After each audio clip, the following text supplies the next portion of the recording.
नमस्ते दोस्तों, स्वागत है आपका हमारे चैनल पर। आज की कहानी प्यार, धोखे और याददाश्त के एक ऐसे खेल की है जो आपके रोंगटे खड़े कर देगी। अगर कहानी पसंद आए तो वीडियो को लाइक और चैनल को सब्सक्राइब जरूर कीजिएगा। ये कहानी है राघव की, जो कभी एक छोटे से कस्बे में बहुत ही सीधा साधा और नेकदिल इंसान हुआ करता था। वहाँ उसकी शादी पूनम नाम की एक संस्कारी और भोली भाली लड़की से हुई थी। राघव का एक बड़ा एक्सीडेंट हुआ था, जिसके बाद पूनम ने दिन रात एक करके डॉक्टरों से उसका इलाज कराया था। लेकिन उस इलाज के आखिरी दौर में दवाओं के साइड इफेक्ट के कारण राघव की याददाश्त पूरी तरह चली गई और वो अपनी पत्नी पूनम और अपनी शादी को भूल गया। इसी बीच राघव के अमीर घरवाले, जो बरसों पहले उसे छोड़ चुके थे, उसे वापस अपने साथ बड़े शहर ले आए। शहर आकर राघव की जिंदगी पूरी तरह बदल गई। अब उसका नाम राघव नहीं बल्कि रॉकस्टार रेयान हो चुका था। वो शहर का सबसे अमीर, लापरवाह और स्टाइलिश लड़का बन चुका था, जो गिटार बजाता, रील बनाता और करोड़ों की गाड़ियों में घूमता था। उसकी माँ और उसकी बड़ी बहन, जो बेहद चालाक थीं, उन्होंने रेयान को पूरी तरह अपनी उंगलियों पर नचाना शुरू कर दिया था, ताकि वो कभी अपने अतीत को याद न कर सके और उनके बिजनेस पर राज करता रहे। 2 साल के लंबे इंतजार के बाद पूनम अपने पति राघव को ढूंढते हुए उसी बड़े शहर के मेन मार्केट में पहुंचती है। रेयान वहां अपनी महंगी बाइक पर स्वैग के साथ रील बना रहा था। तभी उसकी बाइक से सड़क किनारे लगी एक गरीब की दुकान का सामान गिर जाता है। रेयान अपनी अमीरी के घमंड में उस दुकानदार को पैसे फेंककर अंग्रेजी झाड़ने लगता है। तभी वहां पूनम आ जाती है। वो रेयान को देखते ही पहचान जाती है और रोते हुए उसके पास भागती है। राघव जी, आप यहाँ हैं? मैं आपको कहाँ कहाँ नहीं ढूंढ रही थी। रेयान उसे अजीब नज़रों से देखता है और कहता है, एक्सक्यूज़ मी बहन जी। कौन राघव? मेरा नाम रेयान है। लगता है तुम्हारा दिमाग खराब हो गया है। किसी अच्छे डॉक्टर को दिखाओ और ये पैसे लो, मानसिक अस्पताल में इलाज कराओ। रेयान की ये बातें पूनम के दिल को चीर देती हैं। वो समझ जाती है कि उसके राघव की याददाश्त जा चुकी है, लेकिन वो हार मानने वालों में से नहीं थी। पूनम हार नहीं मानती और राघव का पीछा करते हुए उसकी आलीशान हवेली के दरवाजे पर पहुंच जाती है। जैसे ही वो घर के अंदर कदम रखने वाली होती है, राघव की बड़ी बहन और उसकी चालाक बुआ उसका रास्ता रोक लेती हैं। बहन चिल्लाकर कहती है, खबरदार, जो एक कदम भी अंदर रखा। तुम जैसी लालची और धोखेबाज लड़की की हमारे घर में कोई जगह नहीं है। पूनम आंखों में आंसू लिए कहती है, दीदी, मैं राघव जी की ब्याहता पत्नी हूँ। इन्होंने मेरे साथ 7 फेरे लिए हैं। भले ही ये अपनी याददाश्त खो चुके हैं, पर मेरा सिंदूर झूठा नहीं है। इस पर बुआ हंसते हुए ताना मारती है, कौन सा पति और कैसी शादी? जो शादी बीमारी की हालत में हुई हो, उसे तो कोर्ट भी नहीं मानता। रेयान तुम्हें भूल चुका है, और वैसे भी तुम तो अपने मायके के किसी लड़के के साथ भाग गई थी। अब यहाँ किस मुंह से हक मांगने आई हो? पूनम समझ जाती है कि ये सब इन औरतों की चाल है, ताकि राघव का सच सामने न आए। वो अपने आंसू पोंछती है और शेरनी की तरह गरज कर कहती है, झूठ, ये सब आप लोगों का फरेब है। एक पत्नी का अधिकार खुद भगवान भी नहीं छीन सकता, तो आप लोग तो सिर्फ इंसान हैं। मैं इस घर में वापस भी आऊंगी और अपने राघव को सब कुछ याद दिलाकर अपना हक लेकर रहूंगी। पूनम की उस चुनौती ने हवेली की उन चालाक औरतों के दिलों में एक खौफ पैदा कर दिया था। पूनम वहां से रोती हुई जरूर निकली थी, लेकिन उसके इरादे अब फौलाद की तरह मजबूत हो चुके थे।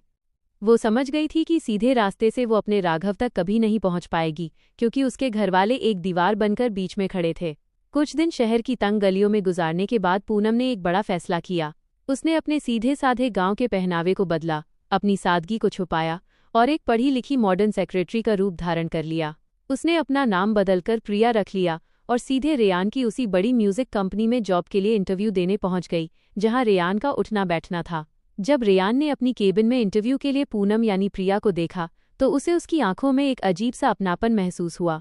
उसे लगा जैसे इस लड़की को उसने पहले कहीं देखा है, लेकिन दिमाग पर जोर डालने के बाद भी उसे कुछ याद नहीं आया।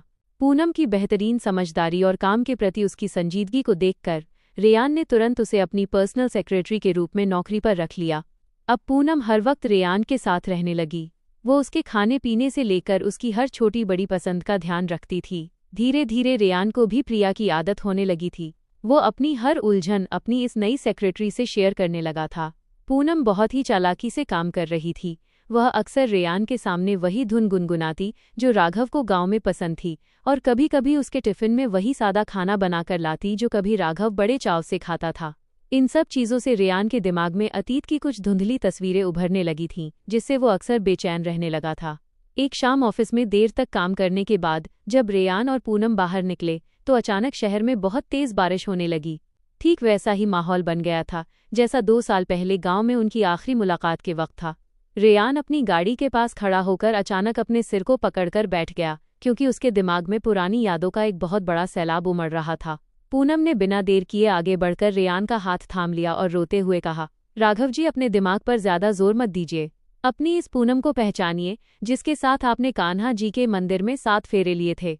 रेयान ने तड़पकर पूनम की तरफ देखा और उसकी जुबान से धीरे से निकला, पूनम। ठीक उसी वक्त रेयान की चालाक बहन और बुआ अपनी गाड़ियों के साथ वहां आ धमकी। उन्होंने देख लिया था कि रेयान को सब कुछ याद आने लगा है। बहन ने तुरंत आगे बढ़कर पूनम को धक्का दिया और चिल्लाकर कहा, रेयान, इस लड़की से दूर रहो।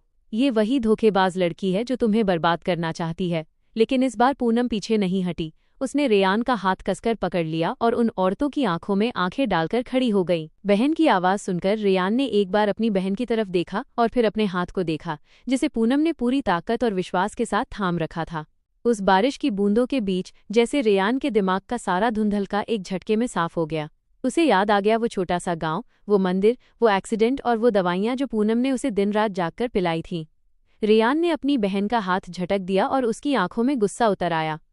उसने गरज कर कहा, बस दीदी, बहुत हो गया तुम्हारा ये फरेब। मुझे सब कुछ याद आ चुका है कि मैं रेयान नहीं बल्कि पूनम का राघव हूँ।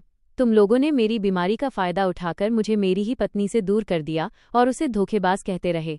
ये सुनते ही बहन और बुआ के पैरों तले जमीन खिसक गई।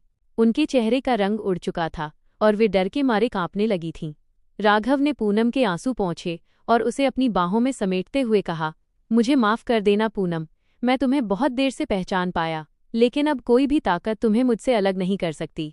राघव तुरंत पूनम को लेकर अपनी हवेली पहुंचा और वहां अपनी मां के सामने खड़ा हो गया। उसने अपनी मां, बहन और बुआ से साफ शब्दों में कह दिया, जिस बहू को तुम लोगों ने घर से दुत्कार कर निकाला था, आज वही इस घर की असली मालकिन है। अगर इस घर में रहना है तो पूनम के कदमों में गिरकर माफी मांगो, वरना इस हवेली के दरवाजे तुम सबके लिए हमेशा के लिए बंद हैं। माँ और बहन ने अपनी हार स्वीकार कर ली और रोते हुए पूनम से माफी मांगी। पूनम ने अपने बड़े दिल का परिचय देते हुए उन्हें माफ कर दिया और इस तरह फरेब की दीवार को गिराकर प्यार और मर्यादा की जीत हुई।